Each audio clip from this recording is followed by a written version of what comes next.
తెలుగు రాష్ట్రాలలో కన్నుల పండుగగా సంక్రాంతి వేడుకలు జరుపుకుంటున్నారు. తిరుపతిలో భోగి సంబరాలు ఘనంగా నిర్వహిస్తున్నారు. తాతయ్యగుంట గంగమ్మ గుడి సమీపంలో స్థానికులు పెద్ద ఎత్తున భోగి మంటలు వేశారు. ఈ సందర్భంగా పిల్లలు పెద్దలు పెద్ద సంఖ్యలో చేరుకుని భోగి కార్యక్రమంలో అయితే పాల్గొన్నారు. దీనిపై మరిన్ని డీటెయిల్స్ ను మా ప్రతినిధి దామోదర్ తిరుపతి నుంచి అందిస్తారు. తిరుపతిలో భోగి సంబరాలు మిన్నంటుతున్నాయి. భోగి పండుగ సందర్భంగా మనలోని చెడు ఆలోచనలు నశించిపోయి కొత్త ఆలోచనలు పుట్టుకు రావాలని, అదేవిధంగా కొత్త జీవితం మొదలు పెట్టాలని భోగి పండుగ నిర్వహిస్తారు.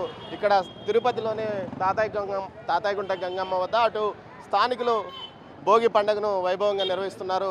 మనతో ఇక్కడ కొంతమంది నాయకులు ఉన్నారు, వారితో మాట్లాడదాం.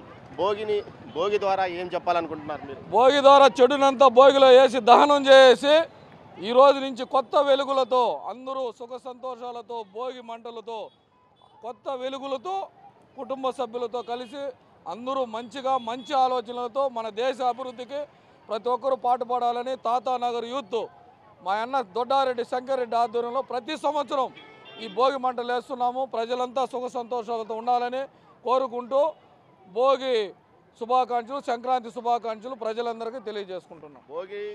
భోగి మంటలకు పెద్ద ఎత్తున ఇక్కడికి పిల్లలంతా చేరుకొని ఎంజాయ్ చేస్తున్నారు.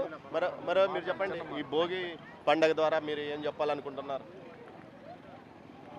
కొత్త సంవత్సరం మన కొత్త పండుగ సంక్రాంతి, భోగి, కనుమ, పెద్దల పండుగ. ఇది మన సాంప్రదాయం ఎప్పటి నుంచో వస్తున్నది. దీన్ని అందరూ పాల్గొని ఈ పండుగ పెద్ద ఎత్తున చేసుకుంటారు. ఈ పండుగలో ఉండేదంతా పోయి కొత్త వెలుగు వస్తుంది. చెడు ఆలోచనలు పోవాలంటూ భోగి మంటల్లోకి వేస్తారు, అదే పాత వస్తువులను వేస్తారు. మీరు చిన్నప్పటి నుంచి గ్రామాల్లో ఇప్పటికీ తేడా ఏమొచ్చింది? పండుగ తేడా అంటే ముందు 3 నెలలుగా అది భోగి కోసం కొట్టేసేవాళ్ళు. ఇంట్లో వస్తువులు కానీ అట్టా అడిగిపోయి కొద్దిగా కట్టెలు తెచ్చి దానికని సపరేట్గా పెట్టుకునేవాళ్ళు. ఎవరు ఎక్కువ మంట మండుతుందో, ఎవరిది ఎక్కువ ఉంటుంది అనేది ఒక ఫీలింగ్ అనమాట. అప్పుడు ఇంటి నిండా మనుషులు ఉన్నారు, ఆ పని చేసేవాళ్ళు ఉన్నారు. ఇప్పుడు నేను అనుకో, మా కొడుకు కూతురు బయట ఉన్నారు, నేను మా భార్య, ఇద్దరితో ఏం చేయగలుగుతావా? వాళ్ళు ఒక రోజు వస్తారో మళ్ళీ పోతూ ఉంటారు. కాబట్టి ముందటికి ఇప్పుడు చాలా తేడా అయిపోయింది. పండగ అంటే ఇప్పుడు వాల్యూ లేదు. ముందు పండగ కోసం ఎదురు చూసేవాళ్ళు.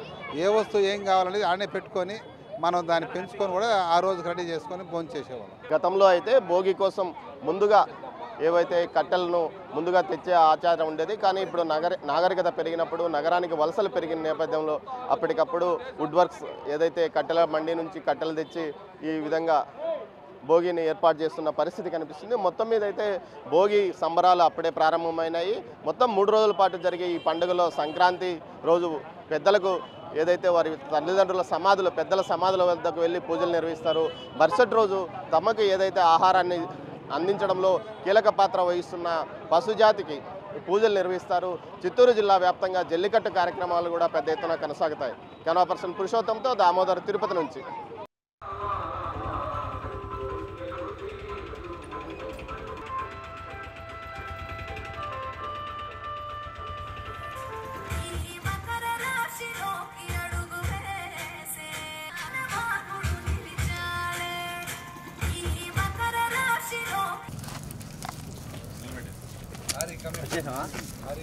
ఓకే,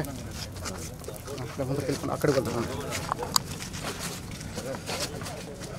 సెకండ్ దేనికి రా కొంచెం కేబుల్